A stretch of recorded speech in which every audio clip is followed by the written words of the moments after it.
തദ്ദേശ തെരഞ്ഞെടുപ്പിൽ തലസ്ഥാനമടക്കം 7 ജില്ലകളിൽ വിധിയെഴുത്ത് തുടങ്ങി. തിരുവനന്തപുരം, കൊല്ലം, പത്തനംതിട്ട, ആലപ്പുഴ, കോട്ടയം, എറണാകുളം, ഇടുക്കി ജില്ലകളിലാണ് വിധിയെഴുത്ത് തുടങ്ങിയത്.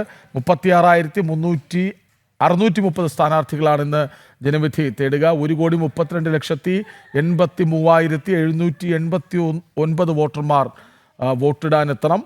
595 തദ്ദേശ സ്ഥാപനങ്ങളിലേക്കാണ് വോട്ടെടുപ്പ്. പോളിംഗ് ബൂത്തുകളിൽ രാവിലെ മോക്ക് പോളിംഗ് നടന്നു. കേന്ദ്രമന്ത്രി സുരേഷ് ഗോപി ഉൾപ്പെടെയുള്ളവർ രാവിലെ തന്നെ കുടുംബസമേതം വോട്ട് ചെയ്യാനെത്തി. വിവരങ്ങളുമായി തിരുവനന്തപുരത്ത് നിന്ന് പ്രജിത് മോഹൻ, എസ് ശാലിനി, കൊല്ലം കോർപ്പറേഷൻ ഭരണിക്കാവ് നിന്ന് എം മനോജ്, പത്തനംതിട്ടയിൽ നിന്ന് ഗോകുൽ രമേശ്, കൊച്ചി എളമക്കരയിൽ നിന്ന് നിഷ ദിലീപ്, ഇടുക്കി വണ്ടിപ്പെരിയാർ നിന്ന് സുബിൻ തോമസ്, ആലപ്പുഴയിൽ നിന്ന് സുധീഷ് ഗോപാൽ, ചങ്ങനാശ്ശേരി നിന്ന് അരുൺ കൊടുങ്ങൂർ എന്നിവർ ഒപ്പം ചേരും. ആദ്യം പ്രജിത് മോഹനിലേക്ക്. പ്രജിത്ത്, തലസ്ഥാനം ശ്രദ്ധാകേന്ദ്രമാണ്. ഇടതിൻ്റെ കോട്ട പൊളിച്ച് ഇത്തവണ BJP എത്തുമെന്ന വലിയ ആത്മവിശ്വാസമാണ് അവിടെയുള്ളത്. പ്രജിത് പോൾ കവടിയാറിലാണ് എന്നാണ് മനസ്സിലാക്കുന്നത്. അതായത് ഏറെ നിർണായകമായൊരു തെരഞ്ഞെടുപ്പ് നടക്കുന്ന ഇടമാണ് കവടിയാർ. നഗരത്തിൻ്റെ ഹൃദയഭാഗം കൂടിയാണ്. വോട്ടെടുപ്പ് അവിടെ എങ്ങനെ പുരോഗമിക്കുന്നു?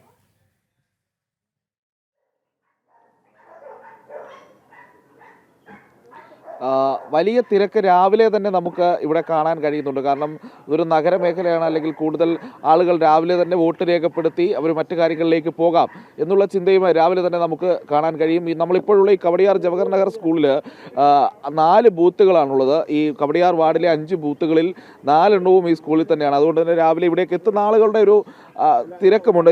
ഈ ഒരു തിരഞ്ഞെടുപ്പിൽ കവടിയാറിലെ പോരാട്ടം വളരെ പ്രത്യേകതയുള്ളതാണ്. കാരണം ഒരു മുൻ MLA മത്സരിക്കുന്നുണ്ട്. അതോടൊപ്പം തന്നെ തിരഞ്ഞെടുപ്പ് രാഷ്ട്രീയവുമായി ബന്ധപ്പെട്ട്, കോർപ്പറേഷനിലെ തിരഞ്ഞെടുപ്പുമായി ബന്ധപ്പെട്ട് തഴക്കവും പഴക്കവുമുള്ള, പോരാടി ജയിച്ച് പാരമ്പര്യമുള്ള BJPയുടെ ഒരു പ്രധാനപ്പെട്ട സ്ഥാനാർത്ഥിയും മത്സരിക്കുന്ന വാർഡാണ് കവടിയാർ എന്നുള്ളത്. ഇതിൽ എടുത്തു പറയേണ്ട ഒരു കാര്യം, ഇവിടെ BJPയുടെ സ്ഥാനാർത്ഥിയെ മത്സരിക്കുന്ന S മധുസൂദനൻ നായർ നമുക്കൊപ്പമുണ്ട്. അദ്ദേഹത്തിൻ്റെ ഒരു പ്രത്യേകത എന്നുള്ളത്, ഈ തിരുവനന്തപുരം കോർപ്പറേഷൻ തിരഞ്ഞെടുപ്പുകളെ സംബന്ധിച്ച് ഒരു ജയൻ കില്ലറാണ് എപ്പോഴും അദ്ദേഹം. 2015 ഒരു മേയറെ പരാജയപ്പെടുത്തി.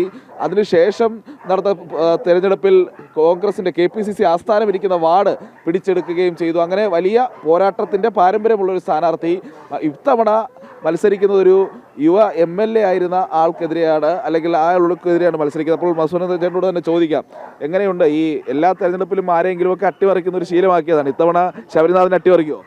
ഇപ്പോൾ കുറച്ച് നേരത്തെ ഞാൻ കേട്ട, ഞാൻ ജെയിൻ കില്ലർ എന്നൊക്കെ പറഞ്ഞു. അങ്ങനെയൊന്നും അല്ല, ഞാൻ ഒരു സാധാരണ മനുഷ്യനാണ്. ജനങ്ങൾ എന്നോടൊപ്പം നിൽക്കുന്നതുകൊണ്ട് ഞാൻ എല്ലാ വാർഡുകളിൽ നിൽക്കുമ്പോൾ ജയിക്കുന്നു എന്നുള്ളതാണ് വാസ്തവം. അതാണ് യാഥാർത്ഥ്യവും. തീർച്ചയായിട്ടും ഇവിടെ ശുഭപ്രതീക്ഷ തന്നെയാണ്. ജനങ്ങൾ വളരെ എന്നോടൊപ്പം എനിക്ക് വോട്ട് ചെയ്യാൻ വേണ്ടിയിട്ട് നിരവധി ആൾക്കാർ, കവടിയാർ വാർഡിലുള്ള നിരവധി ആൾക്കാർ എന്നോടൊപ്പം ഉണ്ടെന്നുള്ള ഒരു ആത്മവിശ്വാസമാണ് എൻ്റെ ജയത്തിൻ്റെ പ്രതീക്ഷ എന്നുള്ളത്. ഈ പഴയ വേട്ടക്കാരൊക്കെ ട്രോഫി ഹണ്ടിങ് എന്നൊക്കെ പറയും, അതുപോലെയാണ് ഈ ഒരു മേയർ, അതോടൊപ്പം തന്നെ KPCC ആസ്ഥാനം, ഇനി അടുത്തതൊരു യുവ MLA. ഇല്ല, അതാണ് എനിക്ക് ഒറ്റ വാക്കിലേ ഉള്ളൂ, ജനങ്ങൾ എന്നോടൊപ്പം ഉണ്ടെന്നുള്ളതാണ്. അപ്പോൾ ഞാൻ വ്യക്തികളെയോ അല്ലെങ്കിൽ സ്ഥാനാർത്ഥികളാരെയോ ഞാൻ കുറച്ച് കാണുന്നില്ല.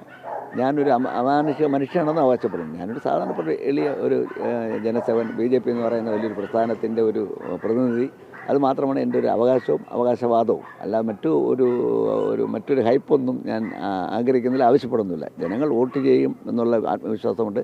ജനങ്ങളോടൊപ്പം ഞാൻ കൂടെ ഉണ്ടാകും എന്നുള്ളതാണ് എൻ്റെ ഉറപ്പ്. അതിന് യാതൊരു സംശയവുമില്ല. ഇവിടെ ഒരുപാട് സെലിബ്രിറ്റികളും രാഷ്ട്രീയ നേതാക്കളും ഒക്കെ വോട്ട് ചെയ്യുന്നൊരു ബൂത്താണ്. എപ്പോഴാണ് BJPയുടെ സംസ്ഥാന അധ്യക്ഷൻ ഇവിടേക്ക് എത്തുക? അധ്യക്ഷൻ 7:30 മണിക്ക്. ആരൊക്കെയാണ് പ്രധാനപ്പെട്ട നേതാക്കൾ? മറ്റൊന്ന് നമ്മൾ വരുന്നത് ഗവർണർ 10:45-11 ഇടയ്ക്ക് ഇവിടെ ഉണ്ടാവും. നിരവധി ആൾക്കാർ ഇവിടെ, എല്ലാ വിഭാഗം ജനങ്ങളിലൂടെ വോട്ട് ചെയ്യാൻ എത്തുന്നുണ്ട്. സാധാരണപ്പെട്ട മനുഷ്യരുടെ ഉണ്ട് എന്നുള്ളതാണ് നേരത്തെ പറയേണ്ടത്. അപ്പോൾ എല്ലാ വിജയാശംസകളും. കൃഷ്ണരാജ്, ഈ പറയുന്ന രീതിയിൽ തന്നെയാണ് ഇപ്പോൾ അദ്ദേഹം വളരെ എളിമയോടെ പറയുമ്പോഴും ഒരു മേയറെ തോൽപ്പിച്ച ആളാണ്. അതോടൊപ്പം തന്നെ KPCC ആസ്ഥാനം ഇരിക്കുന്ന വാർഡ് പിടിച്ചടക്കിയ ആളാണ്. അപ്പോൾ അടുത്തത് അതിലൊന്നും അഭിരമിക്കുന്ന ആളല്ല അദ്ദേഹം എന്ന് വ്യക്തമാണ്. അദ്ദേഹത്തിന്റെ വാക്കുകൾ അത് സൂചിപ്പിക്കുന്നുണ്ട്.